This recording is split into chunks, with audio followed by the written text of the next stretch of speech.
Hey, it's me, Nalthazar, and welcome to another Magic the Gathering Puzzle Quest video. In today's video, I'm going to be going over my thoughts on the recently released Puzzle Masters set. So, let's get into it.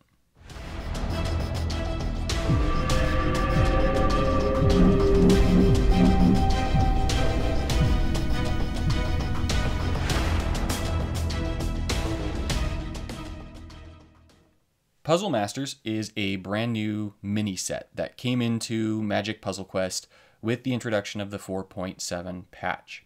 At the moment, we only have the red cards for the Puzzle Masters set. There are 9 new cards, 3 new mythics, 1 new masterpiece, and 5 new rares. For the mythics, we've got Ancient Hellkite, which is a pretty dragon. We've got Fiery Confluence, which is going to be playing off of the new Ignite mechanic and is going to burn things. We've got Pyromancer's Ascension, which is going to be utilizing the new Mana Field mechanic and then does fun stuff with spells. And then in the rare slot, we've got 1 support, 2 creatures, and 2 spells. The support is Pyromancer's Gauntlet, which just so happens to be Chandra Ignited's second ability. It's going to make a copy of this. We've got Chandra's Phoenix, which once again is going to utilize the new Ignite gems. We've got Novice Pyromancer, which is going to pair really nicely with Chandra Ignited, and is also going to make those same fleeting elemental tokens that she does, and also once again uses Ignite. It also pairs really well with spells. Then we've got a new burn spell in the form of Fire Blast that also, once again, uses the new Ignite gems. And finally, we have Rite of Flame, which, yep, you guessed it, also is going to use the new Ignite gems. Finally, the last card on the list is the Masterpiece, and it is moxruby. Now, if you're wondering how you get these cards, there are actually 3 different ways that you will be able to get your hands on them. The first way is you jump on over to the vault, you take a look at the Chandra Spellbook bundles that are available there, and you can buy them. There are 3 different ones that you can buy. You can buy a double pack for $19, you can buy a triple pack for $27, or you can buy a single pack for $10. Honestly, I think that the pricing for these is a bit excessive. It's very, very high. The Puzzle Master cards are very good. The loot pool for this is absolutely phenomenal. Between the Ruby and then having the Ancient Hellkite, Fiery Emancipation actually got thrown into this pack. So did Pyromancer's Goggles. We've got Abbot of Carol Keep, which is a solid staple from Origins. We've got Chandra's Incinerator. We've got a lot of really good cards in this little mini set. And so there are a lot of fantastic cards that you can pull from this pack. Now, these packs are guaranteed non-duplicate, and so that definitely increases their value. It makes it something that you're definitely going to want to try and get your hands on. Now, the second way that you can get these packs is by buying Chandra Ignited. So she is currently in the vault, and she's going to come with 2 of those Puzzle Master packs. That's going to get you 2 of these sweet non-duplicate packs. Now, before I go any further, the odds on the packs, you've got a 98% chance for the card that you pull to be a rare. You've got a 24% chance for that card to be a mythic, and you have a 1.72% chance for that to be the Ruby. So realistically speaking, the Ruby is likely going to be the last card you get. It was the last card that I got. I know that there are going to be some people who are going to pull it out of order, and for you people who do that, congratulations. It's absolutely worth it. You definitely want to make sure you get your hands on the Ruby. Now, the final way to actively get those packs right at this precise moment is they're actually in the vault here for 250 mana crystals. So you can go ahead and pick these up using your mana crystals. Now, if you're like me and you're like, well, there are 9 cards. If you get Chandra Ignited, there are actually 8 that you're going to need to try and get. Would it be better to, if you're a person who buys crystals, buy just crystals to be able to buy 8 of these packs? Or would it be better just to buy the 8 packs from the vault? Simple answer is it's going to be cheaper regardless of whatever your currency is to buy the packs from the vault here for money instead of buying the crystals, because the crystals are very expensive. In that little Puzzle Masters set, this little mini one for Chandra, we've got some real gems. So the first of those gems is moxruby. This card is absolutely ridiculous. It is one of the best cards in Standard. hands down. And they've already announced that this set is going to be perma-standard like Origins, meaning that once you get your hands on this Mox Ruby, you will always be able to use this thing in Standard, which is absolutely filthy. This thing is able to generate mana like no other card in Standard in terms of being able to just hold over mana, apart from maybe Urza. But this thing takes way less setup and is very easy to use. So the Ruby only costs 6 mana, which means that most Planeswalkers at level 60 are going to be able to play this by using their primary color match. Yes, I know, because this is the red Mox, you're probably going to want to be running it with a red deck, but I've seen some fun things that people have done with non-red decks too that use multicolor red cards. Now, at the beginning of your turn, the Mox Ruby is going to increase your mana bonus to red by 2 until end of turn. So just think of it as you've basically got a permanent increase of 2 to your mana bonus. And then it has Mana Field. The first red card in your hand gains full mana. Now, at the moment, it actually makes it so that the first red card without full mana gains full mana. So I imagine that that's going to change and will actually function as the first red card in your hand gains full mana. But either way, this card is absolutely ridiculous. So in order to actually manage a mana field, you have to make a match in one of the adjacent gems to the support. Or you just match the support itself. That will also count for the mana field. And then upon making that match, the first red card in your hand is going to gain full mana. Now, because this is the Ruby, this is one of the Power 9 cards in Paper Magic, and just with the way that they announced the Puzzle Masters and Chandra Ignited and the improved gems and all of that, it's looking like we're probably, and I haven't heard this from Octagon, but it's looking like we're probably going to get a blue walker, a green walker, a white walker, and a black walker. And with all of those, they're all probably going to come with their Mox. So we're probably going to see Mox Sapphire and Mox Jet and all of those goodies, Emerald, you name it, they're going to be coming to Puzzle Quest. And they are very likely going to be an exact copy of this Ruby, with the difference of they're going to increase the mana bonus in their own color, and the mana field is going to give the first card of that color full mana. So you absolutely want to make sure that you get your hands on these Moxes. They're ridiculous. I'm actually going to be making a separate video on the Ruby just because it's so good. It stands out from the rest of the set by a long mile.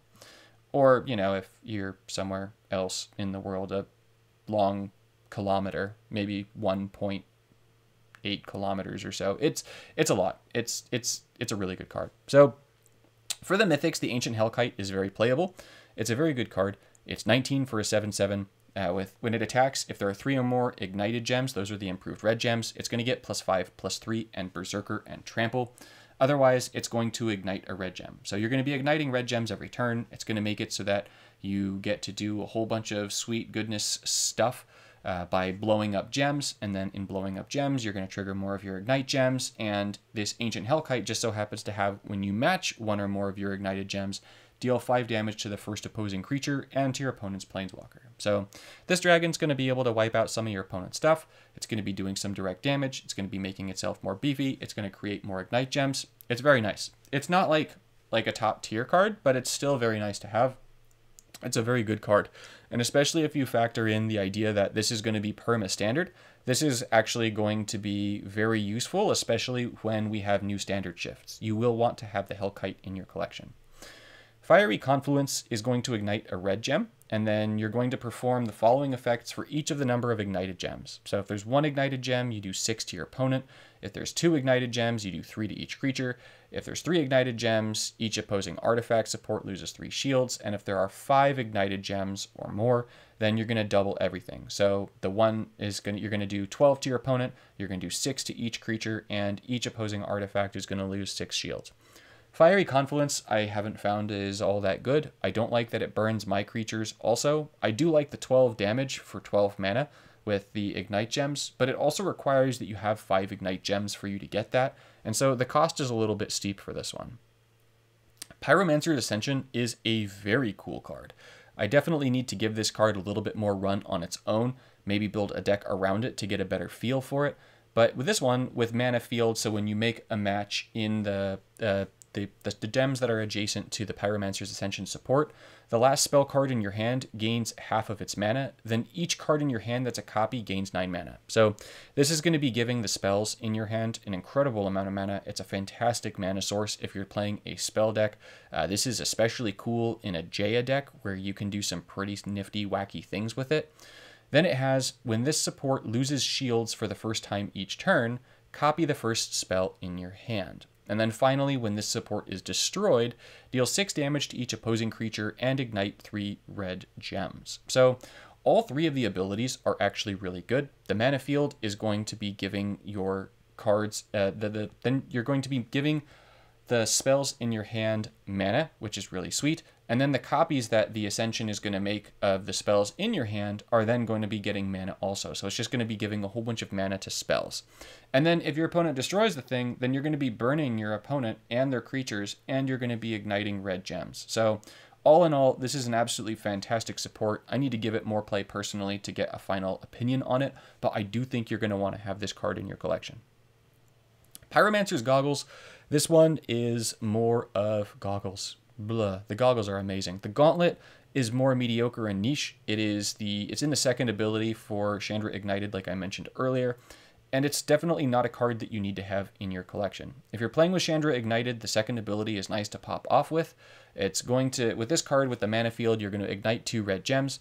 And then when this support loses shields for the first time each turn, you're going to do 2 damage to your opponent's Planeswalker for each spell card in your hand. So Ignite is a really cool mechanic, and it's nice when it's attached to other things, but it's not really necessary. It's not like as good as gem conversion. So I wouldn't personally run this Gauntlet over running something like Valakut to get a bunch more red conversion, so that I could try and get the mana field for other supports that I have, like either Pyromancer Ascension over here or the moxruby. Chandra's Phoenix is a nifty card for newer players, but if you already have more in your collection, you're probably not going to wind up getting a lot of use out of this card. When you match an ignited gem, if this creature is in your graveyard, you return it to your hand and give it half its mana. Then if there are 2 or more ignited gems, this creature gets +1/+1 for each spell card in your hand. And finally, when this creature enters the battlefield, you ignite 2 red gems. So it's cool to have a whole bunch of stuff that ignites. I really like the idea of Ignite. I like how they made the improved red gems, but this creature just doesn't quite have enough power for you to want to use it. So yes, it does give you the Ignite stuff, but it just doesn't get strong enough. Novice Pyromancer is actually quite a useful card. So this one is 9 for a 4/3, and then when you cast a spell, create 2 tokens, they're going to be 1/1s with haste, and ignite a red gem. This effect can trigger up to 3 times per turn. So this isn't an absolute essential card, but if you want to have fun with Ignite, this is actually maybe my favorite of the Ignite cards, just because I really like playing with a lot of spells, and this works fantastically with those. You're going to get a whole bunch of tokens down, and then with those tokens, you're also going to get a bunch of the Ignite gems, and then that's just going to start blowing up the board and doing some really cool stuff. So I do quite like this Novice Pyromancer. Fire Blast is a fantastic new burn spell. It's 8 to do 6 damage to any opposing target, so you can use it to burn a creature or your opponent. It has flash, so you can hold it down and try and use it on your opponent if they've got little hasty buggers down. And then if there are 3 or more Ignite gems, this is going to deal 9 damage instead of 6. Otherwise, ignite 2 red gems. So no matter what, you're going to be doing 6 damage and then potentially igniting 2 gems. But maybe you're going to be able to do 9 damage instead. So if you're using other improved red gem cards that are going to ignite gems, then Fire Blast is definitely going to be getting some use. I found that it was quite useful. It was definitely the best spell of the lot. Finally, the last one is Rite of Flame. Rite of Flame is going to make it so that the first card in your hand that is not named Rite of Flame gains 6 mana, then ignite 2 red gems. Threshold 2, so if you've got 2 copies of Rite of Flame in your graveyard, you're going to ignite 3 red gems instead, and the card that you're giving mana to is going to get 8 mana instead of 6 mana. This card really you would only want to use if you were running like Song of Creation or something, so you'd put it in a deck where you're attempting to create some sort of a loop where it's going to use itself up and then it's going to replace itself. But otherwise, this really just doesn't give enough mana. It's not like Dark Ritual where you just give the first card in your hand full mana or something like that. So Rite of Flame definitely falls a little bit short here. And the final card I've already gone over is the Ruby. So To conclude this video, I want to go ahead and show you these cards in action. I put them together to make a deck, and then I threw that deck into the training grounds. I played a few matches with it, and then I wound up tinkering with the other cards in this little set. So let's go ahead and take a look at these cards in action and see how they play. Alrighty, so we're here against a Domri deck, and we've got plenty of removal here at our disposal, so we definitely don't need to use any of those yet. And so we're going to start by going ahead and charging up our Shatterskull. Charging up Shatterskull is really nice, just because, especially if you wind up pulling out the moxruby or anything like that, you definitely want to make sure that you have gem conversion at your disposal. It's going to make it a lot easier for you to actually get the mana field triggers. So mana field can be kind of difficult to trigger, even with all of these ignite gems, if you don't have something to convert gems for you. So you definitely want that. And then here in a situation like this, where our opponent kind of goes ape hams, right? This gives us a little bit of wiggle room, right? So this lets us try and respond a little bit to my opponent getting this really big turn. And so we're going to get the Ancient Hellkite out here, and the Hellkite is really one of the few cards from all of this set that you can use to try and just sort of win a match, right? So the other cards, there's a lot of support, there's some removal, but there aren't too many cards that are just going to outright win a match. So having the Hellkite is really nice for that. I'm going to go ahead, I'm going to use the Fire Blast here. So the Fire Blast is going to take care of this horrible Rowan's Stalwarts thing, because it's going to do a minimum of 6. And so it will do boosted damage if there are more Ignite Gems on the battlefield. But at this stage, we really don't need those Ignite Gems, just because we've got the Fire Blast. At least 6 is going to kill, right? It's got 5 toughness. So we're going to go ahead, we're going to get rid of that. We're going to ignite some more gems, and that's going to make it so that our Hellkite is going to get a nice big beefy buff. You'll see that the Ignite Gems are popping a whole bunch of the world, which is just fine. We can deal with that. And then we get a moxruby. So moxruby, as I mentioned, is by far the best card in this. And if they wind up making a mox for each of the other colors, as I expect, they will all be must-have cards. They're just that powerful. So we're already at our third ability, which is really good. We've got the moxruby down, and so you're going to see the mana field activation there in just a minute when it returns to my turn, as the mana field is only active during your turn. And there it is, right there. You can see it on this black gem with 2 shields on the left. Now, unfortunately, I don't actively have any gems there that I can go ahead and match here. So as I can't match those gems, I'm just going to go ahead and use the Rite of Flame.